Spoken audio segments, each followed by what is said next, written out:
Another cause of frustration in user support interactions is when people talk over each other.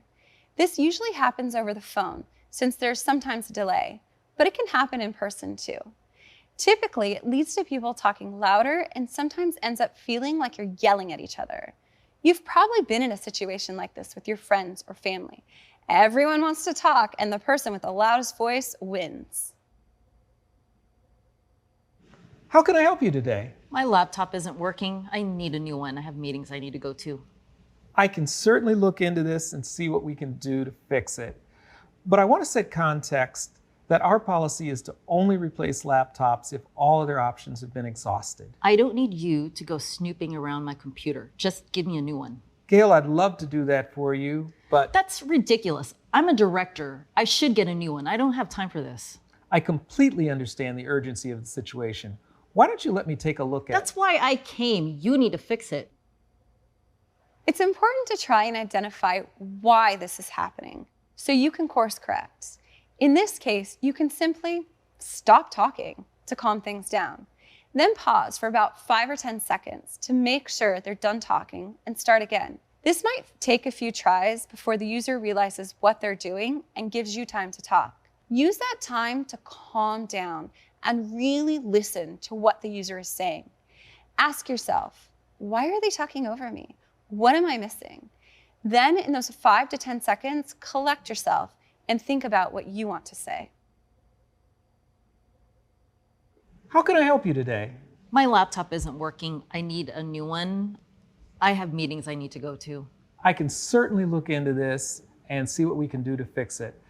But I want to set context that our policy is to only replace laptops if all other options have been exhausted. I don't need you to go snooping around my computer. Just give me a new one. Gail, I'd love to do that for you, but That's ridiculous. I'm a director. I should be able to get a new laptop. I have no time for this. I completely understand. Can you let me have 5 minutes to do a quick triage and then we can discuss next steps?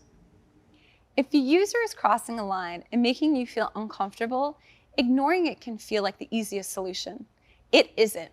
Remember that if you do, the next person they interact with will be treated the same way, and that's not okay. It's also easy to say that the person being attacked needs to stand up for themselves. But in situations like this one, that's really hard. Ideally, bystanders would call out this behavior in a calm way. It's also important that you escalate these issues to the appropriate channel, whether that's your manager, the human resources department, whomever. Disclaimer, I love being in the IT support field, and I don't want to dwell on the negative, but I do want to prepare you for what you might encounter. So let me throw another tough scenario at you. You might find that a user skims over what you wrote or doesn't listen to the full instructions you present before taking action. When this happens, be patient.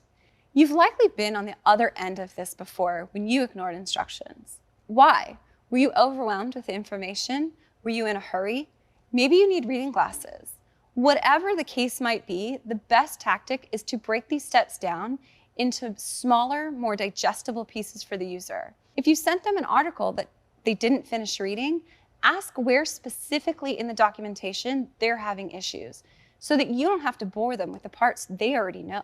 Sometimes you'll come across someone wanting to bend a policy or push back on an established process.